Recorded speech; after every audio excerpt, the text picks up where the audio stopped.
नमस्कार। मैं हूं आपका दोस्त दुष्यंत कुमार और आप सभी का स्वागत है हमारे चैनल हॉरर वर्ल्ड पॉडकास्ट पर। हम आपके लिए एक और कहानी लेकर आए हैं। अगर आप हॉरर कहानी सुनने के शौकीन हैं तो ये चैनल आपके लिए है। हमारे साथ जुड़ने के लिए चैनल को सब्सक्राइब करें। आइए कहानी शुरू करते हैं। अंधेरी रात मेघालय का नोहकलिकाई वाटरफॉल, जिसे चारों तरफ से बादलों ने ऐसे घेर रखा था मानो उसकी सुरक्षा कर रहे हों। रात के अंधेरे में रने की आवाज ऐसे महसूस होती थी जैसे किसी तान को जंजीरों में जकड़ रखा हो और वह छुड़ाने की कोशिश कर रहा हो। इसी बीच काम की तरफ से एक शोर गूंजता हुआ झरने की तरफ आया। वो भीड़ एक लड़के के पीछे भाग रही थी जिसके हाथ में एक चाकू था। वह लड़का भागते भागते नोहकलिकाई वाटरफॉल पर आकर रुका। भीड़ भी कुछ दूर रुक गई। इसने मेरी बेटी को मार डाला, इसको भी वैसे ही तड़पा तड़पा कर मारो, मारो, मारो, मारो, मारो। अचानक उस लड़के को एक आवाज सुनाई दी, कूद जाओ, कूद जाओ, खत्म कर दो इस जीवन को, कूद जाओ, कूद जाओ। वो भूतिया झरना है, हम वहां नहीं आएंगे, इधर आ जा। चुपचाप वो भीड़ क्या चिल्ला रही थी। उस लड़के को कुछ सुनाई नहीं दे रहा था। उसको सिर्फ एक आवाज सुनाई दे रही थी, कूद जाओ, कूद जाओ, कूद जाओ, कूद जाओ। उस आवाज की इंटेंसिटी बढ़ती चली जा रही थी। कूद जाओ, कूद जाओ, कूद जाओ, कूद जाओ। आखिरकार वो लड़का कूद ही गया। हे भगवान, यह तो कूद गया।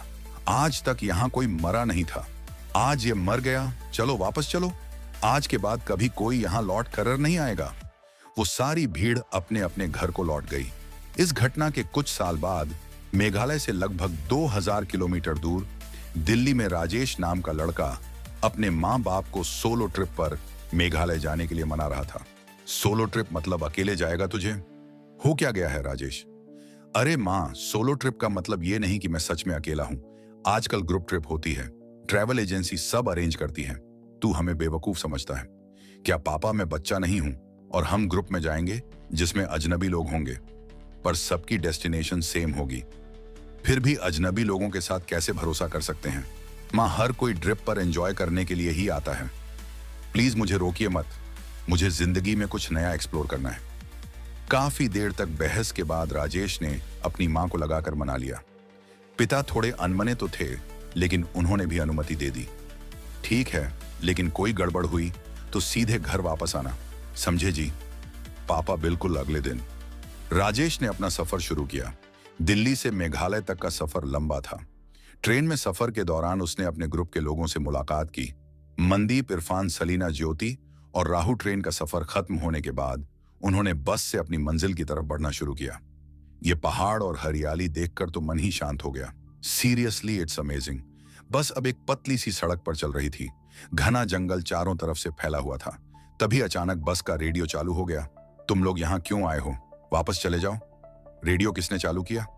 ये तो अपने आप ही चालू हो गया, सुनाई नहीं दिया। वापस चले जाओ। ड्राइवर ने रेडियो बंद करने की कोशिश की, लेकिन वो बंद नहीं हुआ। सभी सहम गए। ये क्या मजाक है? कौन कर रहा है ये सब? ये कोई मजाक नहीं है, ये जगह भूतिया है। मैंने पहले भी सुना है कि यहाँ अजीब चीजें होती हैं। तभी रेडियो बंद हो गया और बस की लाइट्स भी एक पल के लिए बंद हो गईं। अंधेरे में सब एक दूसरे को पकड़कर बैठे रहे। ये क्या था? संगीत। ड्राइवर साहब, ये आपकी कार स्थानीय तो नहीं है? प्री रिकॉर्डेड ऑडियो बजा रहे हो? इरफान मियाँ, आपने तो हमारी चोरी पकड़ ली। मैं तो बस सफर का रोमांच बढ़ाने की कोशिश कर रहा था। रोमांच की जगह आपने हमारे दिल की धड़कन बढ़ा दी। ये तो मजाक था, पर उन लोगों को पता नहीं था कि ये तो शुरुआत थी। असली खौफ तो अभी बाकी था। सुबह का समय था और चिरापंजी की ताजी हवा में एक अलग ही जादू था। बस से उतरते ही उनका स्वागत काई डेविड ने किया। आप लोग चेरापूंजी की असली खूबसूरती देखने आए हैं, तो यकीन मानिए यह सफर आपको हमेशा याद रहेगा। लेकिन याद रखना, प्रकृति जितनी खूबसूरत है उतनी खतरनाक भी। आप तो शुरुआत में ही डरा रहे। संगीत है, डरना मत, मैं साथ हूं, चलिए चले। डेविड उन्हें एक एक जगह लेकर गया। हरियाली, अनगिनत चरने और लगातार गिरती बारिश ने उन सबको मंत्र मुक्त कर दिया।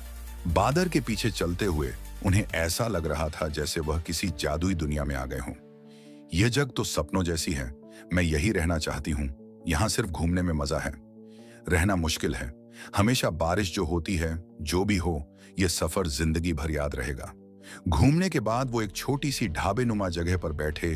खाने पीने के बीच बातचीत शुरू हो गई और डेविड ने उन्हें नोहकलिका वाटरफॉल के बारे में बताया। आप लोग नोहकलिकाई वाटरफॉल के बारे में जानते हैं?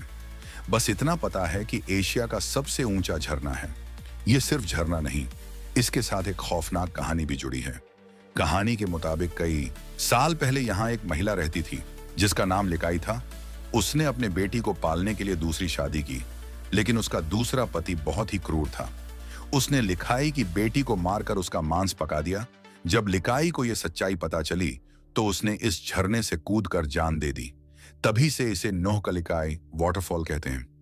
लोग कहते हैं कि यहां जाने वाले को आत्महत्या करने के ख्याल आते हैं, इसीलिए इसे भूतिया जगह माना जाता है। सभी के चेहरे पर डर और अजीब सी बेचैनी साफ दिख रही थी। ओ गॉड, दिस इज हॉरिफाइंग। लेकिन क्या यह सच है?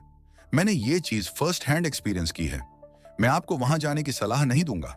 सभी ने उस जगह जाने की इच्छा जताई, लेकिन डेविड ने मना कर दिया। रात में सभी अपने कमरे में लौट आए, लेकिन राजेश के मन में उस जगह को देखने की इच्छा हो रही थी। उसने राहुल से बात की। राहुल, मुझे नोहकली का वाटरफॉल जाना है, तुम मेरे साथ चलोगे? तुम पागल हो गए हो क्या?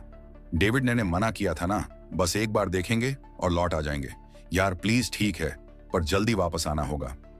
रात के सन्नाटे में दोनों चुपके से होटल से निकलकर रणे तक पहुंच गए। झरने की गड़गड़ाहट और उसकी ऊंचाई देखकर वो तंग रह गए, लेकिन तभी उनके दिमाग में अजीब ख्याल आने लगे। कूद जाओ, कूद जाओ, ये जीवन बेकार है। कूद जाओ राजेश, ये आवाज सुन रहे हो ना? हाँ, हमें यहां से निकलना चाहिए। राजेश ने वहां से हटने की कोशिश की, लेकिन राहुल वहीं रुक गया। राहुल, चलो यहां से कूद जाओ, कूद जाओ, कूद जाओ। राहुल जैसे हिप्नोटाइज हो चुका था। राजेश ने उसे बार बार बुलाया, लेकिन राहुल ने झरने की तरफ कदम बढ़ा दिए और अचानक उसमें कूद गया। राजेश बहु चक्का रह गया। डरा सहमा राजेश होटल वापस भागा और सबको जगाकर यह बात बताई। सबने उसे बहुत डांटा और फटाफट झरने की ओर दौड़े। वहां पहुंचने पर उन्हें राहुल का जूता मिला। ये क्या हो गया? हमने सुना था, लेकिन यकीन नहीं था ये सच है। तभी सबके दिमाग में वही आवाज गूंजने लगी, कूद जाओ, यहां से भागो। जल्दी सभी लौटने लगे, लेकिन तभी सेलिना ने अचानक इरफान को झरने में धक्का दे दिया। सेलिना, तुमने यह क्या किया? मुझे भी वही आवाज सुनाई दे रही थी। मैं खुदने वाली थी, लेकिन अचानक उसे मारने का ख्याल आया। सभी हैरान परेशान होकर सेलिना को लेकर होटल लौट आए। सेलिना झूठ बोल रही है, यह उसका सिर्फ बहाना है। मर्डर हुआ है, हमें पुलिस को बुलाना चाहिए। हाँ, सच पता चलेगा या कल है, इसे छुपा नहीं सकते। मैं सच कह रही हूँ। वो आवाज मेरे दिमाग में गूंज रही थी। मुझे नहीं पता चला मैंने क्या किया। रुकिए, आप लोग समझ नहीं रहे हैं। यह घटना अजीब है, पर मैंने पहले भी ऐसा सुना है। नोहकलिकाई वाटरफॉल के पास जाने वाले पहले सिर्फ खुद को नुकसान पहुंचाते थे, पर कुछ साल पहले एक लड़के ने गांव में किसी का खून कर दिया और भागकर वहीं जाकर खुदकुशी कर ली। तब से वहां जाने वालों को आत्महत्या के ख्याल के साथ साथ किसी और को भी मारने के विचार आते हैं। यह जगह अब खतरनाक हो चुकी है। यह सब अंधविश्वास जैसा लगता है, आप माने या ना माने, लेकिन मैंने यह बात कई बार सुनी है। यह सब उस लड़की की आत्मा कर रही है। सभी के चेहरे पर डर का साया था। किसी ने सोचा नहीं था कि उनका सफर इस तरह एक पूरे सपने में बदल जाएगा। तभी ज्योति बोली, राजेश कहाँ है? वो यहां नहीं दिख रहा। क्या वो फिर से झरने की तरफ गया है? नहीं, हमें उसे रोकना होगा। सभी घबराए हुए झरने की ओर भागे। वहां पहुंचकर उन्होंने देखा कि राजेश झरने के बिल्कुल किनारे पर खड़ा था और ऐसा लग रहा था जैसे वह किसी से बात कर रहा हो। राजेश, वहां से हटो, क्या कर रहे हो? यहां आओ। तभी राजेश के पास एक साया दिखाई दिया। साया कुछ पल के लिए रुका और फिर गायब हो गया। राजेश ने सिर घुमाकर उनकी ओर देखा और धीरे धीरे वापस आ गया। राजेश, वहां क्या हो रहा था? मुझे ऐसा लग रहा था जैसे जैसे कोई मुझसे बात कर रहा हो। वह कह रहा था कि मैं यहां से मत जाऊं। वह मुझे रोक रहा था। सभी ने घबराकर राजेश को वहां से दूर किया और वापस लौटे, और उन सब ने फैसला किया कि अब उन्हें दिल्ली लौट जाना चाहिए। बस चल पड़ी। धीरे धीरे लंबे सफर और मानसिक थकावट के चलते सभी सो गए, लेकिन रात के अंधेरे में राजेश अचानक उठ गया। उसकी आंखें लाल थीं और उसमें कोई इमोशन नहीं थे। वह अपनी जेब से एक चाकू निकालकर धीरे धीरे अपने साथियों की तरफ बढ़ा। तुम सबको जाना होगा, तुम सबको जाना होगा। राजेश ने एक एक करके सभी को चाकू मारना शुरू कर दिया। उनकी चीखें सुनने वाला ड्राइवर के सिवा कोई नहीं था। यह लड़का पागल हो चुका है। यह आत्मा का खेल है। इसे रोकने का एक ही तरीका है। राजेश जब ड्राइवर की तरफ बढ़ा तो ड्राइवर ने बस को रोकने की बजाय तेज रफ्तार से चलाते हुए उसे सीधा खाई में गिरा दिया।